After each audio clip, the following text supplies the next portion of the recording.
Welcome home, brave heroes. I'm Ash, this is AshQuest, and this is Gloomhaven, Jaws of the Lion, and it has definitely seen better days, but it is because of this minor cosmetic damage that I was able to get this box for $15 at my not-so-local, but still very friendly game store over at Miniature Market. And I love going to the clearance corner in Miniature Market just to make sure that I don't miss any great deals like this when things are very likely to not be totally destroyed. If I had to guess, this fell off of something, landed on something it wasn't supposed to, and they had to mark it down and put it back on the shelf. I did have to unbox it and kind of straighten things out, push pieces of box back up through, untangle some knots, and then put it back together, but we'll see how good of a job I did. Now this is the first Gloomhaven, that's a lie, I did Bugs and Buttons. This is the second Gloomhaven out of the existing 4 Gloomhaven things, and we don't count the silly little extra non-game things that are sold. You are a member of Jaws of the Lion, one of the most infamous mercenary groups in this rundown backwater. When a sinister cabal starts disappearing the less fortunate of the city, it somehow falls to you to get to the bottom of it, so long as you are paid for your trouble. And by the way, this has the Excellence in Rules Teaching Winner Award, as well as the Golden Geek Winner 3 times over, and is recommended, or on the recommendation list, for the 2021 Kennerspiel des Jahres. We have some examples of the character archetypes on the back: the Demolitionist, the Hatchet, the Red Guard, and the Void Warden. So right away we kind of have our... Actually, these don't look like they fit the typical Holy Trinity archetypes of fighter, healer, tank.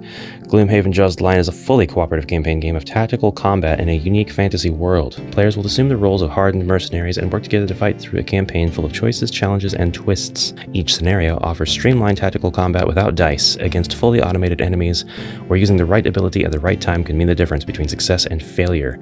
You don't need anyone to prepare the campaign or control the monsters, just open the box and start playing together. And we have a nice little includes with picture. Thank you, Cephalofair. By the way, this is played as a standalone game, or it can be played as an expansion to the regular big box Gloomhaven. I'm not fact-checking myself at the moment, but I do get the idea that pretty much between this and Gloomhaven and Frosthaven, you can play any of them in any order and possibly bring your people over between campaigns and such. Is that wrong? Sorry, I had to step away for just a second. I gotta show you this. This separation just occurred between my shelves. They weren't totally flush together to begin with, but that I don't like that at all. And I can kind of see where the problem is. It's this shelf on the right. Obviously, its load is uneven. I'm gonna have to fix that as soon as possible. It's just Walmart mainstays, chipboard stuff anyway. My board games deserve real wood, so I need to actually build something for them. Again, more stuff, more shelves, custom made. So we can see where I have actually taped up the back of the box lid here so that we don't get any more straight holes through. And yeah, unfortunately I wasn't able to get all of the box art back on. I might put some tape over that. I don't know how I feel about it yet. Doesn't really matter. Maybe we have our read this before you do anything else sheet. Minimal damage here, doesn't bother me really. Telling you what all you're going to see in this box and how to deal with it. And that's fine, and we're going to keep that, and we are going to refer to it. We're not going to move very much around in this box, in this unboxing. We'll put everything back the way that we found it. We get the glossary, which had a little bit of damage. The universal rule, the players will decide ambiguity. Love that. I'm in kind of both camps. There shouldn't be rules ambiguity, and then also rules ambiguity is a great thing if you're trying to keep it simple, not really try to worry over every little thing, and you want to give the empowerment of what needs to happen to the players. It just depends on the game and how seriously the game takes itself. Something like Elden Ring, the board game, does not need to have ambiguity of any kind. There needs to be a clear rule for everything going on because the game posits itself very seriously. HeroQuest has a lot of gray areas, and it should be very fun to play and keep moving, and the players should be able to mesh while they're playing Two different examples, both have their own thing going on, but it looks like Gloomhaven will kind of be somewhere in the middle. We will first emphasize one important universal rule that should always be remembered. Players decide ambiguity. If players ever arrive at a situation where there are two or more equally viable outcomes, and the rules offer no definitive answer on which should happen, players should decide among themselves what happens. This can typically arise when resolving a monster's turn. The most common example is movement. In order to reach its focus, a monster may have two or more equally viable paths to take that are of equal length. Players should decide exactly which hexes the monster moves through in this case. I can see that being an important example, but not necessarily like the game breaker example. We have activation tokens, we have abilities, area effects, allies, conditions, character tokens, difficulty, revealing a room, persistent, occupied, rewards, scenario, standee, limits, character sheets, monster ability cards. There's a lot in Gloomhaven, and I'll tell you what I do know about it from playing the video game and from playing Bugs and Buttons. I have regular Gloomhaven, but I haven't played it, and now I have Jaws of the Lion, and I haven't played it yet, but I know that the scenarios are set up in a very exacting way, and then you, as the player who is able to play without like a dungeon master of any kind, are able to finish these scenarios if you can figure out the best way to do it. There might be more than one best way, and there certainly is some level of random that's not necessarily tossing dice all the time. Like the easiest thing to do when you are designing an element of randomness in your game is to have a dice roll. Well, this is a little bit different. Now, here's the scenario book, by the way. It is spiral bound. It unfortunately was also damaged. Read the Learn to Play guide before continuing on to Scenario 1. New location, roadside ambush. We have our first story of the game here, unless there is actual official canon lore in the Learn to Play rules, which there could be, but I kind of doubt it. And then here is what that looks like. This is actually how we're going to play the game. We are going to play on the hex grid that is printed on the pages. There's a number of games that do this. It's kind of looking like the upcoming Warhammer Quest Darkwater game is going to have a book that opens up. I'm not saying it's going to be hex grid, but in Gloomhaven Buttons and Bugs, the entire game is played on cards, and when you flip over the card, there are hexes all over. The hex map is on the card itself. There's an awesome game that I crowdfunded what feels like forever ago that is still, it's very near to completion. But it was the first game that I was aware did this. I actually didn't know that Gloomhaven did this. It's like Norse Gods of Valhalla or something cool like that. This is the first scenario though, and this is what your scenarios look like in Gloomhaven. Now, the books that come with the big box Gloomhaven, not Jaws of the Lion here. This is like a great starter box. It's very accessible. It's kind of like the first light of the Gloomhaven universe. Unless you want to count Buttons and Bugs as first light. I don't know. Nah, it's its own thing, because you can't play that with the other games. I had that example earlier, but Buttons and Bugs really is its own thing. Here you will have your introduction, your special rules, your goal, the name of the quest, of course. We have the map layout, which says 2 and 3, and that means pages 2 and 3 of the scenario book. We have the places where you can start your character figures, an explanation of hexes with a green border. These are obstacles, they cannot be entered. We got some bad guys. Remember the icons for setting up monsters. On this hex, no monster is placed for 2 characters, a normal monster is placed for 3, or an elite for 4. We have a few spaces like that. We have a few more hexes that are green outlined. And then the scenario key, we're just setting up what monster goes in those spaces, and that will be a Vermling Raider. There is a conclusion to this quest, and your rewards include going to the next location. That's great. As a reward, you get to continue playing. It makes sense. Technically, you can't get mad at that. I can't be mad. It's like, here's one of our benefits if you work here. You get free parking. Tip, place the sticker for Scenario 2 on the city map board, then return to page 13 of the Learn to Play guide for further instruction. Oh yeah, I forgot to tell you. So Gloomhaven is kind of a legacy type game. In Gloomhaven, there are actual physical components that you get, as you will see here, that are, in this case, location stickers. These are pictures of places with names and numbers and little checkboxes. And we get about 25 of them, thankfully all undamaged except for like the last 2, but I bet they peel and stick fairly well. These stickers will go onto your Gloomhaven board, thereby irreversibly changing the contents of the game. You're not going to be able to remove these the next campaign you play. Your city is now set up, and this is going to stay in place officially, canonically, forever. So there aren't a whole lot of games that I know of that do this. I know that the Gloomhaven series does it. Buttons and Bugs I don't think does it at all. It's a very resettable game. The Betrayal at House on the Hill Widow's Walk, which I think is an expansion, but it might be its own standalone game. Again, I used to know, I forgot.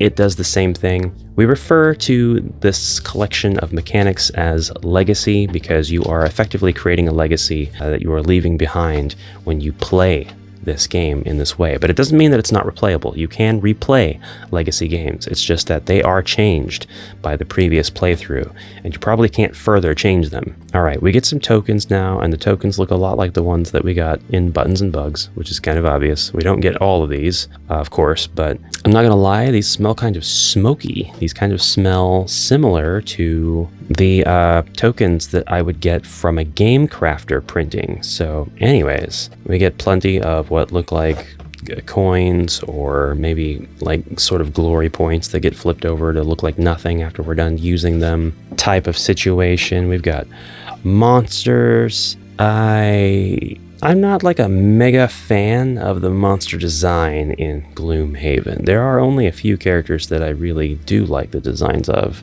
in Gloomhaven so far. I'm not really sure what to compare it to. It's just, it falls under a style that's kind of outside my purview of liking. This could be, you know, I'm not saying it's not skillfully done or the art's not good or the characters aren't great looking. All of that rings true. The characters look great. It's great.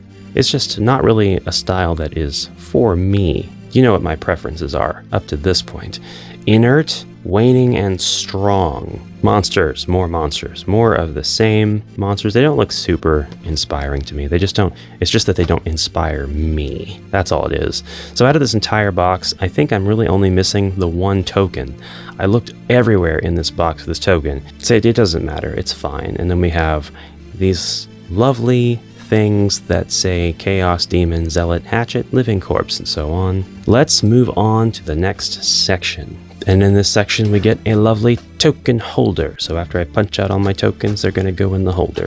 Love that. Love a good token holder. We've got these guys. I've seen these used in Buttons and Bugs. These are trackers. You can track your blood drops and you can track your icy stars. Very handy spinning wheels that will let you adjust your stats on the fly. No having to fiddle with tokens, no having to erase and rewrite.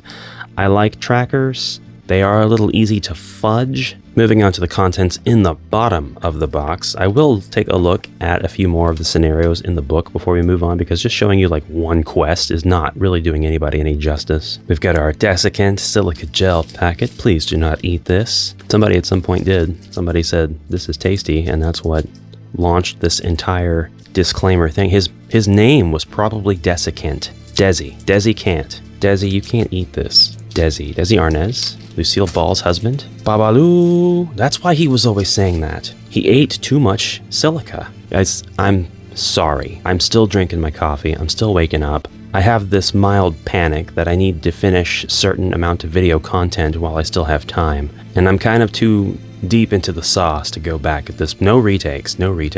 These are abilities, and they are abilities of the monsters. So when the game says that they have monster AI, this is kind of what they're talking about.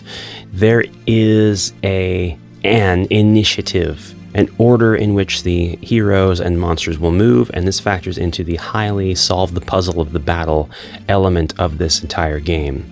And that is driven largely by the numbers in the corners. So these are all revealed, right? You're going to see what the monster is going to do. And then you'll see this number in the corner. And I'm kind of just drawing on my limited knowledge of what I learned from the video game, but your heroes will have multiple abilities, multiple things you can do.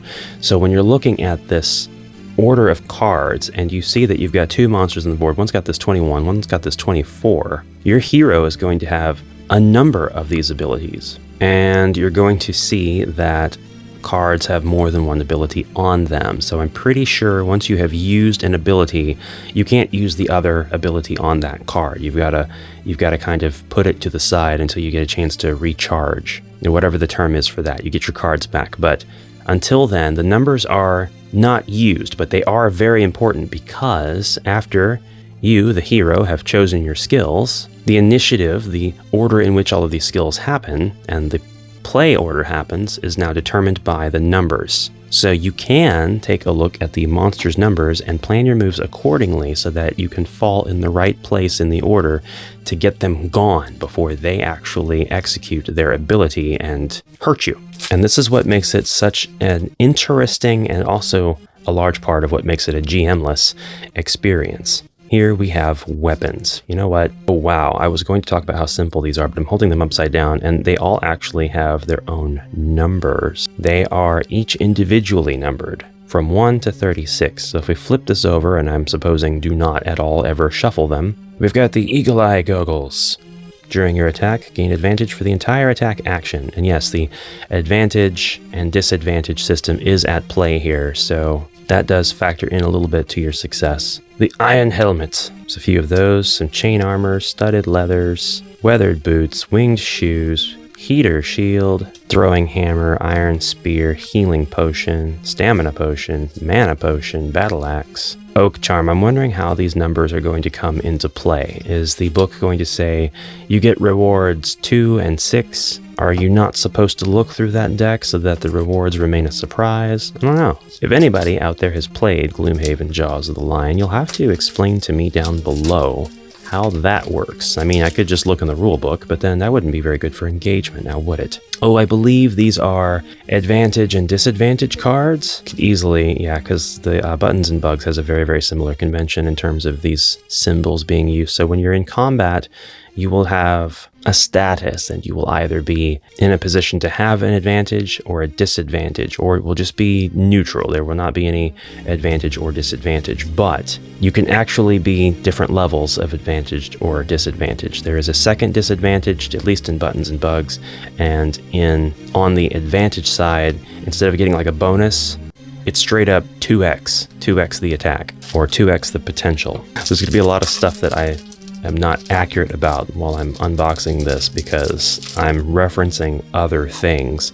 So we have these nice brick wall cards which you can now lay down over your dungeon tiles for other games that follow the 1-inch grid system, and now you don't have to worry about using your 1x1 block tiles. I'm kidding. What are the walls? Acrobat. Lose a card to negate suffering 5 or more damage. Agoraphobe. Each of your turns ends adjacent to a wall or obstacle. Altruist. Collect fewer money tokens than any other character. Kill a monster attacked by any of your allies early in the same round. What are these?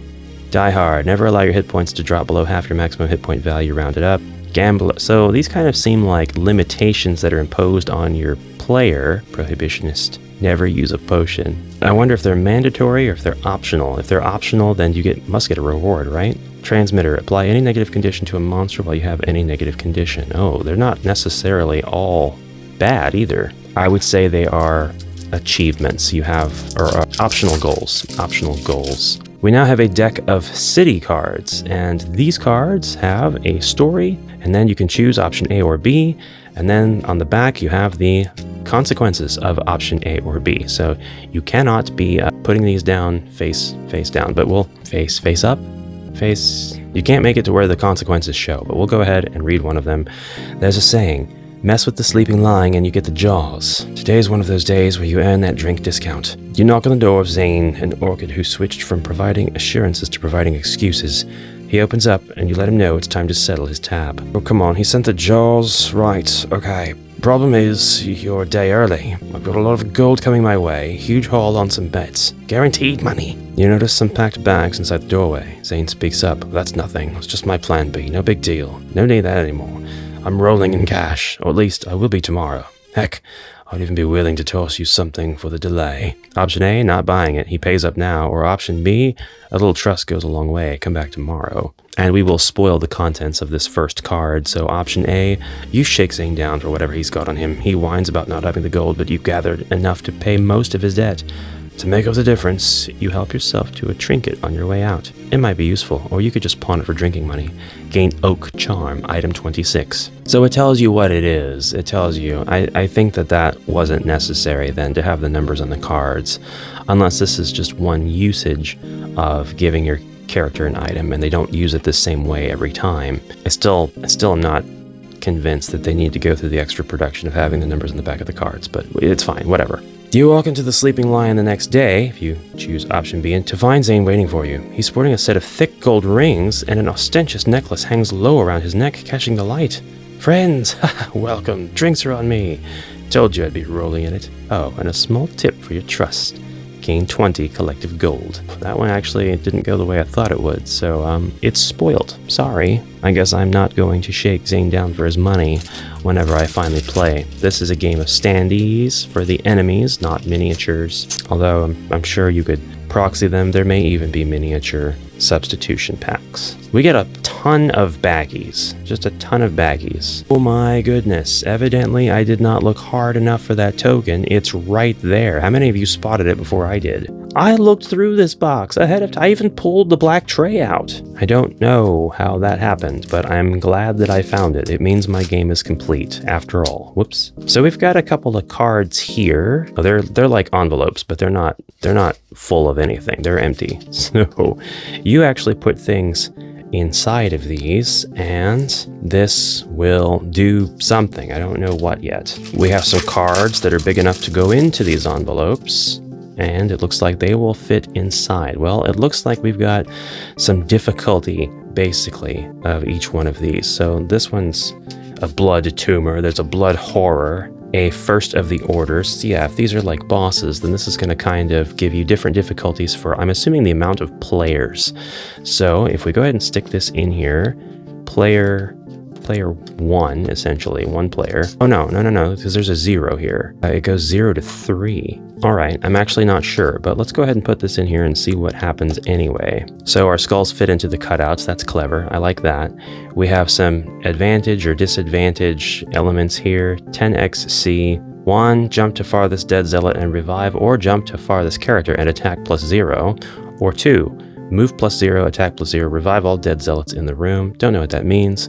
We've got 3 movement. We've got a C for sword. Bet you didn't know that, did ya? And then we have our 1, 2, 3, 4, 5, 6. I would presume that we place tokens of some kind on these, or perhaps there is a turn order. I'm not sure, but just looking at it, it does look really interesting, and it doesn't look too confusing at all once everything's in place. Obviously, when you have a different number in the top left corner and you place the card in, these numbers are going to be different. Basically, everything about this could be different if the designers so wished it, but it looks like both sides of the card are relevant, because while one counts from 0 to 3, the other one counts from 4 to 7. And I would say there are 4 of these because it's possible to fight 2 of these kinds of monsters or bosses, whatever these are, at the same time. And then we've got these larger dials, so probably you're able to fight 2 of these at the same time as well. I'm not sure yet. How fun is it to watch an unboxing channel? It's literally just unboxing stuff and saying, I don't know how to do any of this. It can't be great, right? Vermling Scouts, Living Corpse, Black Sludge, Chaos Demon, Zealot, Rat Monstrosity. A few more of the items we get. Curse and Bless, monster attack modifiers, available items. This is kind of like our treasure chest we're going to store everything in. Unavailable items. I don't know why we have both sides.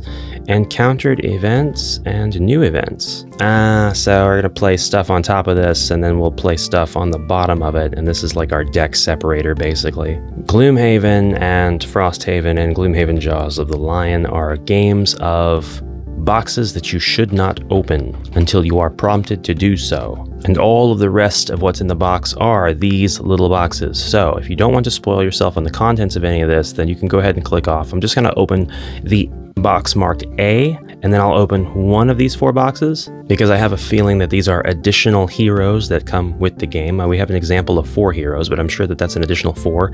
And then our main 4 are going to be covered by the contents of these boxes here. No, I'm sorry. No, the symbol's the same. So those are just the miniatures for there's just 4 heroes. There's just 4. So we'll open up one of these to get a chance to look at the stats and everything that comes with a hero, because you're going to have to open these as soon as you start the game anyway, I'm sure. Then we'll open up the miniature boxes, probably do all 4 of those, but just one for the A. So we'll keep the spoiler actually until a little bit later. So we'll go ahead and open up this guy first. We've got an envelope, and there's all kinds of stuff in here. Your complete kit for playing this character, the Demolitionist. We'll just go ahead and set this stuff down. It's not coming out. We have a halt. Do not open this pack of cards until this character reaches level 5. At that time, flip this card over and read the back for further instructions. Nice. Now, I love that. It's spoiler packaged stuff within a box. So we actually do have stuff to look forward to. Do not open this pack of cards until you are directed to do so. These cards are added to your attack modifier deck as your character becomes more powerful, so you won't need them at the start of the campaign. Okay, attack modifier, that's what these are called. Next up, we've got some tokens that represent something. These are like little bombs. We have more attack modifiers, which I believe this is the deck that you're going to use specifically for your character. Then we've got the Demolitionist abilities. So I would say we definitely open up these 2. We keep these 2 off to the side. They have the big stop signs on them. And then we have this beautiful, lovely character sheet. This feels, oh, it's paper. That's why it feels like paper. Just about to say. So we can play 4, 5 games of this before that's gone. So definitely photocopy this bad boy. Put in your name. Check off what level you are. You're going to have an amount of experience that is required to reach each of the succeeding levels. You can write in your XP notes box here, your gold notes, your items. You've got perks. You can remove 4 +0 cards, remove 2 -1 cards, or do any of this stuff. And then you have additional notes, and you have different checkboxes for each of these. Presumably, the game's mechanics will tell you when to check those. Here is our hero board, the Quattral Demolitionist. A really strange looking character, very strange art style. I think this is not a strange art style, strange character design. I don't mean strange in a bad way. This character looks like they could be one of the main players in JoJo's Bizarre Adventure, though. We have a spot for discard, for active at the top, and then on the right, lost, and then on the bottom, items. And then we have conditions, which could go here. And then we've got these, marking off, I believe, your wounds, and then possibly like your, wait, no. What would this be? It's levels 1 through 9.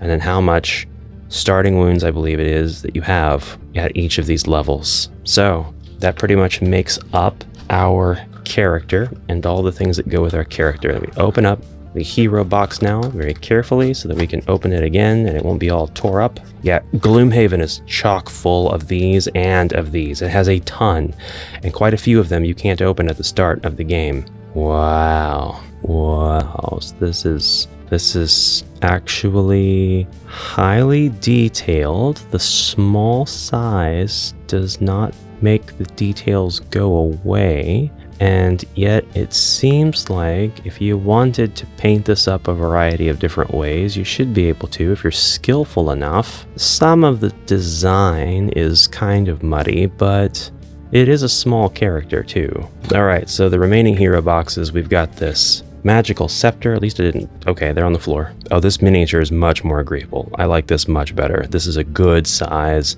Loving the swirls and designs that are visible in the costume. Love the face and the expression that is very visible on the face. Love the inclusion of the book. Like the fingers there. Love the staff. The baubles hanging off of the belt.